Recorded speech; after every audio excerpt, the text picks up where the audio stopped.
लेकर इतनी बड़ी बड़ी सभाएं हो रही है और लोगों ने ये कहा कि बाबू तुम लोग बराबर बात करते हो कि झारखंड की भाषा, झारखंड की खतियार, इन सारे विषयों पर कैसे तुम लोग यहाँ पर एक नीति नियम बनाने के लिए क्या तुम्हारे पास एक तरीके से आइडिया है, क्या तुम्हारे पास रोड मैप है? हम लोगों ने कहा है कि हम लोगों ने सभी राज्यों के स्थानीय नीति का अध्ययन किया, हम लोगों ने सभी राज्यों के नियोजन नीति का अध्ययन किया है और इस बात की वकालत करने में कोई गड़बड़ी नहीं है कि अगर बिहार बिहारियों के लिए है, अगर महाराष्ट्र मराठियों के लिए है, अगर बंगाल बंगालियों के लिए है, पंजाब पंजाबियों के लिए है, तो झारखंड झारखंडियों के लिए होना चाहिए। और कई लोगों ने ये कहा कि तुम लोग नफरत फैलाते हो, उन लोगों को ये जवाब पेश करना चाहता हूँ कि राष्ट्रीय एकता में हम विश्वास रखते हैं, इसीलिए इस तिरंगे से प्यार है, लेकिन इस पीले रंग से, इस हरे रंग से, इस झारखंड की हरियाली से भी उतना मोहब्बत है, इसलिए अपने हक के लिए लड़ रहे हैं। इसलिए झारखंड का एक एक नौजवान गलियों में जाकर के इस आंदोलन को एक मुकाम तक पहुंचाने का काम कर रहा है। इसलिए एक बात ये कहना चाहता हूँ कि अगर इस आंदोलन को हम लोगों ने मिलकर के मुकाम नहीं दिया, इस आंदोलन को अगर हम लोगों ने मुकम्मल नहीं किया, इस लड़ाई को अगर हम लोग अगली पंक्ति में नहीं ले गए, तो आने वाले दशकों में ये झारखंड पुनः बर्बाद हो जाएगा। सामने आप देखिए, यहाँ पर टोल प्लाजा के हमारे कर्मी हैं, उनके साथ शोषण होता है, रियाडा के कर्मी हैं, उनके साथ शोषण होता है, एनएच का आज तक यहाँ पर रोड नहीं बन पाया। कई ऐसी सारी समस्याएं हैं कि जहाँ पर आपको ये नजर आएगा कि इस इलाके में नेतृत्व की एक बहुत अच्छी जरूरत है, एक बेहतर नेतृत्व की जरूरत है। इसलिए ये कहना चाहता हूँ कि लोगों को जवाब देने के लिए सिर्फ हौसले की बुनियाद पर ही हराया जा सकता है। इसलिए सभी सभाओं में हम लोगों ने कहा कि लोगों से लड़ने के लिए जहां पर भी जिस तरीके से, जिस मोर्चे पर, जिस रूप में टकराना पड़ेगा, ये नौजवान टकराने को तैयार है, ये लड़ाई से पीछे नहीं हटेंगे, ये भरोसा आप लोगों को दिला रहे हैं। और एक सवाल और हम लोगों से किया जाता है कि क्या तुम लोगों के पास पैसे की ताकत है, पूंजी की ताकत है? पैसे और पूंजी की राजनीति के इस दौर में तुम लोग कैसे अपना संगठन खड़ा करोगे? कैसे तुम लोग चुनावी राजनीति में जाकर के इन लोगों को चुनौती पेश करोगे? मैं ये कहना चाहता हूँ कि जहाँ भी सभाएं हुई, चतरा में सभा हुई तो हमारे कई साथियों पर एफआईआर दर्ज किया गया, डुमरी में सभा हुई तो कई साथियों पर एफआईआर दर्ज किया गया, और हमारे केंद्रीय अध्यक्ष पर तो अभी तक लगता है 100 से अधिक एफआईआर दर्ज हो गए होंगे। तो क्या पुलिस के एफआईआर ने आंदोलन को रोक दिया? आज आपके सामने जयराम महतो जी यहाँ पर साक्षात बैठे हुए हैं। इसलिए हम कहना चाहते हैं पुलिस प्रशासन के भी लोगों से कि पुलिस के एफआईआर से यह आंदोलन नहीं रुकेगा, 144 की धारा लगाने से यह आंदोलन नहीं रुकेगा, 353 की धारा लगाने से यह आंदोलन नहीं रुकेगा। ये आंदोलन गांव गांव में पहुंच गया है, ये एक वैचारिक क्रांति है, ये विचारों की क्रांति है। और जिस धरती ने निर्मल महतो को पैदा किया है, जिस धरती ने शेख भिखारी को पैदा किया है, जिस धरती ने सिद्धू कानू को पैदा किया है, जिस धरती ने बिरसा मुंडा को पैदा किया है, उसी धरती ने टाइगर जयराम महतो को पैदा किया है। तो निश्चित रहिए कि झारखंड में बदलाव होकर के रहेगा, झारखंड में क्रांति होकर के रहेगी।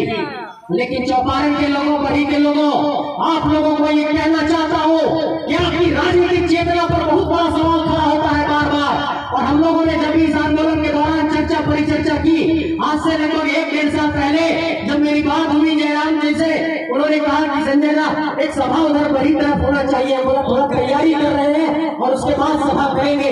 1-1.5 साल से ये प्लानिंग चल रही थी और मैं इस बात को कहते हुए काफी गौरवान्वित हूँ कि आज आप लोगों ने काफी अच्छा रिस्पॉन्स दिया है। इसलिए मैं कहना चाहता हूँ कि नौजवानों, जो हमारे भाई कहते हैं वो नौजवानों फिर से इनकलाब आया है, जो लगातार वो कहते हैं कि झारखंड की गलियों से एक आवाज आया है, उठो नौजवानों, इनकलाब आया है। इस इनकलाब का लाज रखिए, इस इनकलाब को आगे बढ़ाइए।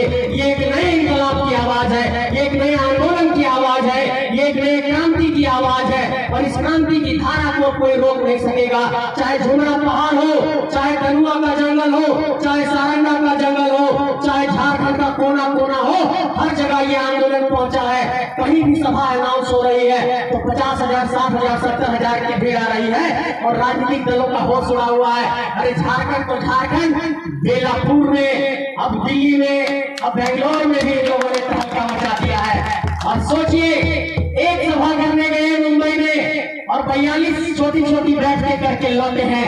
ऐसे हमारे केंद्रीय अध्यक्ष टाइगर जयराम महतो हैं। इसलिए मैं ये कहना चाहता हूँ कि इस नेतृत्व के कौशल को अगर हम लोगों ने नहीं पहचाना, इस नेतृत्व की क्षमता को अगर हम लोगों ने नहीं पहचाना, तो ये झारखंड फिर से ऐसी ताकतों का गुलाम हो जाएगा जो झारखंड की विरोधी ताकतें हैं। आपकी जमीन लूट ली गई है, विस्थापन कर दिया गया है, पुनर्वास का कोई भरोसा नहीं है। आपके बेटे बेटी फॉर्म भर रहे हैं, नौकरी के लिए नियोजन नीति नहीं है। आप सांसद विधायक अपने माटी का ढूंढते हैं तो आपका सांसद विधायक भी नहीं है। आप जाते हैं कचहरी में तो न्यायिक व्यवस्था में भी आपके लोग नहीं है। जाते हैं आप इसी ऑफिस में, बीडीओ ऑफिस में, तो वहां पर भी आपके लोग कम है। इसका मतलब कि नौकरशाही में, इसका मतलब कि अफसरशाही में, इसका मतलब कि न्यायिक व्यवस्था में, इसका मतलब कि नेतृत्व में, इसका मतलब कि ठेकेदारी में आप कहीं नहीं है। हर जगह सिर्फ आप पिछली पंक्ति में खड़े हैं। इसलिए आपको इस आवाज को बुलंद करना होगा मेरे साथियों। और मैं ये कहना चाहता हूँ, कई साथियों ने हम लोगों से कहा, मैं ये कहना चाहता हूँ कि ये जितने सीओ दिखते हैं, आपको जितने वीडियो दिखते हैं, आलोचना नहीं कर रहा हूँ, लेकिन बड़े स्तर पर एक गड़बड़ी है। सबको पोस्टिंग के लिए कहीं ना कहीं अपनी भी सेटिंग गेटिंग करनी पड़ती है। सिर्फ इस सरकार को दोष नहीं दे रहा हूँ, पिछले 2 दशकों में तमाम सरकारों का ये दोष रहा है कि झारखंड में ट्रांसफर पोस्टिंग का एक बड़ा उद्योग चलाया गया और इस कारण से यहाँ के लोगों का कल्याण नहीं हो पाया।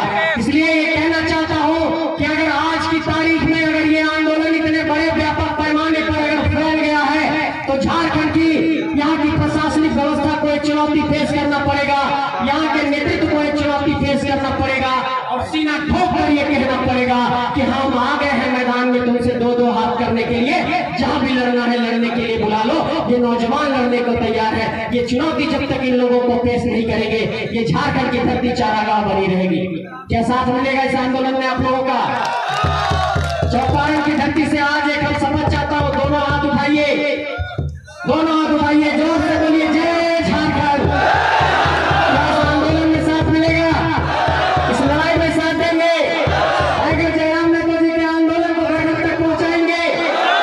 मुर्गा दारू में नहीं ना बिकेंगे, 100 रुपये का पेट्रोल में नहीं ना बिकेंगे। ये देखिए, आपको समझना होगा कि दक्षिण के राज्य, साउथ इंडिया के राज्य जब अपने हक अधिकार के लिए लड़ने की बारी आती है तो वहां पर वो लड़ करके अपना हक ले लेते हैं, वो अपने ही माटी से विधायक और सांसद बनाते हैं। और आप कहते हैं कि हम ही तो नेतवे ने कोई छोड़ा बड़ी नेता बन रहा लो। अरे कोई नेतृत्व करने निकला है तो उसका पीठ पर दबाओ, उसकी आलोचना मत करो। अपनी माटी से लीडर नहीं निकालोगे तो कहां से लीडर निकालोगे, ये मैं पूछना चाहता हूँ। और इसलिए आप सबसे ये कहना चाहता हूँ कि जिन लोगों ने इस इलाके को मानसिक तौर पर गुलाम बना करके रखा है, मनोवैज्ञानिक तौर पर गुलाम बना करके रखा है, इस इलाके से नेता नहीं निकल सकता है, उन लोगों को ये चुनौती पेश करना चाहता हूँ। इसी रामपुर से, इसी बसरिया से, इसी चौपारण से, इसी झापा से, इसी बिंदवारा से, इसी चौपारण की धरती से, इसी बड़ी की धरती से, परमा की धरती से, चंदवारा की धरती से भगत से नेता निकलेगा और इन लोगों को चुनौती पेश करेगा कि लड़ गया तुम्हारा समय, आ रहे हैं नौजवान, आ जाओ जहां लड़ना है, ये अब बारी आने वाली है। आज बस इतना ही कहूंगा, इस आंदोलन को आप सब साथ दीजिए।